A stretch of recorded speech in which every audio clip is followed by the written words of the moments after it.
Good morning, class 11th. You all know that we have started the topic criticism of Indian secularism, that is unit 8.5, and we have also discussed the 3 points of criticism which were covered in 16th and 17th of on video uploadations.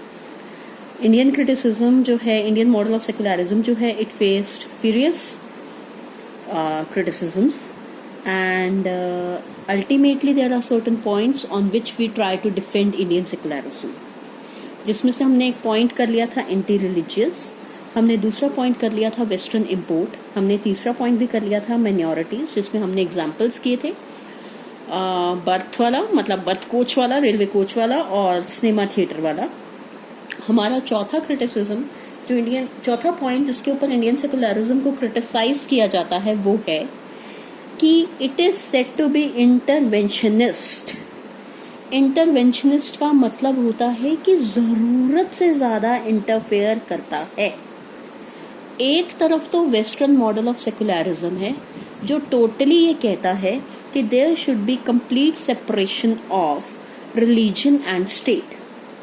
हमारा देश ये कहता है कि state and religion should not interfere in each other's matter, but total हम इसको अलग नहीं करते हैं, बल्कि हम क्या करते हैं, हम और ज्यादा, कई लोगों का मानना है कि रिलीजियस फ्रीडम ऑफ कम्युनिटीज में जरूरत से ज्यादा इंटरफेयर करता है, जरूरत से ज्यादा ट्रेडिशनल कल्चर या वैल्यूज या जो भी प्रिंसिपल्स होते हैं उसके ऊपर अपनी टिप्पणी देता है.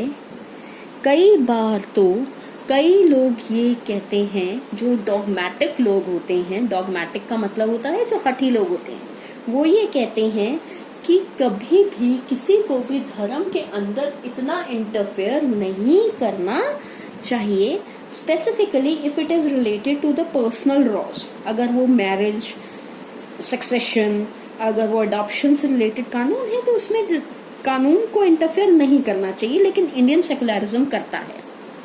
अब दूसरी तरफ जो इसको डिफेंड करते हैं वो कहते हैं कि नहीं, ऐसा नहीं है. इंडियन सेकुलरिज्म जो फॉलो करता है उसको हम कहते हैं प्रिंसिपल्ड जस्टिस. आपको हम एक प्रोपोर्शनेट जस्टिस भी कराएंगे और एक होता है प्रिंसिपल्ड जस्टिस, जो नियमों के ऊपर आधारित न्याय होता है. स्टेट उन रिलीजियस रिफॉर्म्स को सपोर्ट करता है. अगर उसके अंदर कोई भी सोशल इवल्स एग्जिस्ट करती हैं तो इंडियन सेकुलरिज्म ये कहता है कि तब उसको रिफॉर्म करने की जरूरत है. If there are certain personal laws even, and if they are concerning with the laws of marriage, inheritance or any other family matter which is learned differently by the different religions, it has to be interfered and some special rights should be given so that we can protect minorities from exploitation. हम तो interfere करेंगे.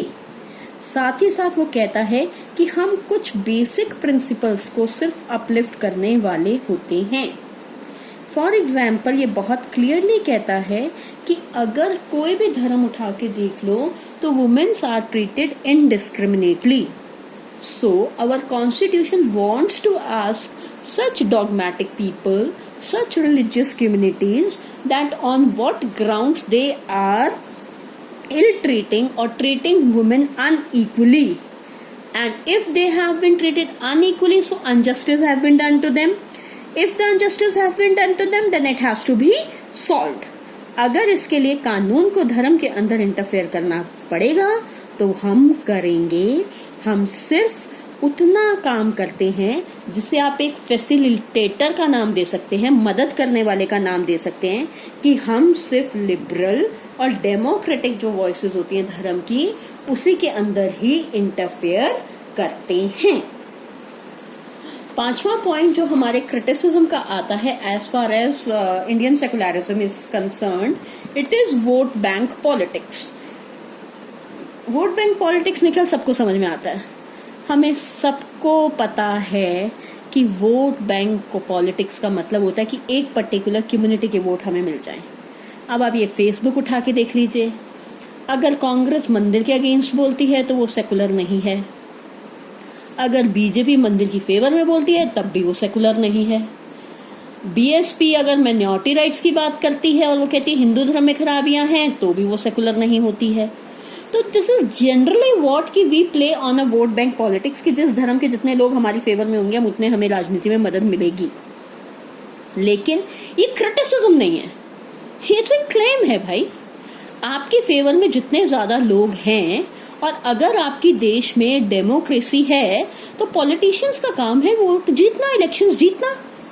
इसके लिए जो वो तरीका अपनाना चाहते हैं वो अपना सकते हैं।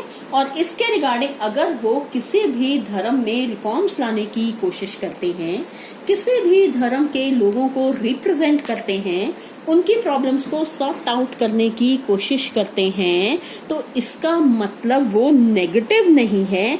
There is also a possibility कि they are playing a positive role and they can be also generating a just society. ये बात अलग है। जो सेकुलर पार्टीज हैं वो ये कहती हैं कि नहीं, वोट बैंक्स कभी भी हमारे लिए ट्रबलसम नहीं है, हम तो सभी धर्मों को वो करते हैं। लेकिन सब पार्टीज ऐसा नहीं मानती हैं, वहां पर डिफरेंशिएशन ऑफ व्यू पॉइंट आ सकता है। हमारा लास्ट क्रिटिसिज्म आता है कि इंडियन सेकुलरिज्म को हासिल करना इज अ इम्पॉसिबल प्रोजेक्ट। यहाँ हमने एक सिनिकल क्रिटिसिज्म लिखा हुआ है। सिनिकल का मतलब यहाँ पर जो है वो बेसिकली आप कह सकते हैं कि किसी भी तरीके से ये काम नहीं कर सकता। ये जो सेकुलरिज्म का, इंडियन मॉडल ऑफ सेकुलरिज्म का कंसेप्ट है, ये बहुत अजीब सा है। इसके अंदर कोई सॉल्यूशन नहीं है। ये जितना मर्जी कोशिश कर ले, जितनी मर्जी लोगों के अंदर हार्मनी, पीस और you can say emotional bonding बनाने की कोशिश कर ले, ये अपना टारगेट कभी भी अचीव नहीं कर सकता। उसका सिंपल सा कारण है, हिंदुस्तान की हिस्ट्री उठा के देख लीजिए आप। अब इसके ऊपर भी 2 पॉइंट्स हैं। कुछ लोग कहते हैं अगर आप हिस्ट्री उठा के देखें तो हिंदुस्तान में शुरू से अलग अलग धर्म थे, आप इनको एक क्यों कर रहे हैं। और कुछ लोग ये कहकर करते हैं हिंदुस्तान की सिविलाइजेशंस तो इतनी वेरिड, इतने डाइवर्स रह चुकी हैं कि हम हिंदुस्तान में होते ही हमने एक साथ कई धर्मों का पालन किया है। एग्जाम्पल की बात आती है lord Buddha, the propounder of Buddhism as a religion, he was prince Siddhartha. यही तो हम करते हैं ना। If we talk about Mahavir Jaina, they all, both Jainism and Buddhism grew during the time of Mauryan dynasty. जो उस समय अमात्य होते थे, ऋषि होते थे, या एजुकेशनल इंस्टीट्यूशंस तक्षशिला या नालंदा यूनिवर्सिटी चलते थे, वो तो हिंदुइज्म को ही तो प्रोपोगेट कर रहे थे। लेकिन एक साथ जैनिज्म भी फैला, बुद्धिज्म भी फैला, तो वो तो हमारे सिविलाइजेशंस के अंदर लिखा हुआ है। हमें सिर्फ इतना ध्यान रखना है कि हमें हमेशा इस बारे में बात करनी है कि हिंदुस्तान में हम कोई भी जो एक्सपेरिमेंट करते हैं वो सिर्फ वेस्ट से ना आया हुआ हो। हमारे देश में आज ग्लोबलाइजेशन बढ़ रहा है, हम हर धर्म को लेकर ओपन हैं। हमें इस बात का ध्यान रखना है कि हम इक्वालिटी को समझें कि सब धर्म बराबर हैं। हमें ये बात को सोचना है कि इंडियन सेकुलरिज्म असल में कहा जाता है that it is a mirror of future of the world, कि दुनिया विश्व कुटुंब में कन्वर्ट होती जा रही है, वर्ल्ड फैमिली में कन्वर्ट होती जा रही है। जब दुनिया ग्लोबलाइज्ड हो रही है and people are basically becoming heterogeneous, they are converting, they are changing their homogeneity, uniform culture से मल्टी कल्चर की तरफ आ रहे हैं, तो हम धर्म और स्टेट के बीच में क्यों फंसे हुए हैं? हम सब धर्मों को बराबर रिस्पेक्ट क्यों नहीं देते हैं? बेटा, इसी के साथ ही हमारा ये वाला टॉपिक खत्म होता है। फाइन। दूसरा वीडियो आपका अपलोड हो गया, कल होगा, that is based on Nehru's views on secularism.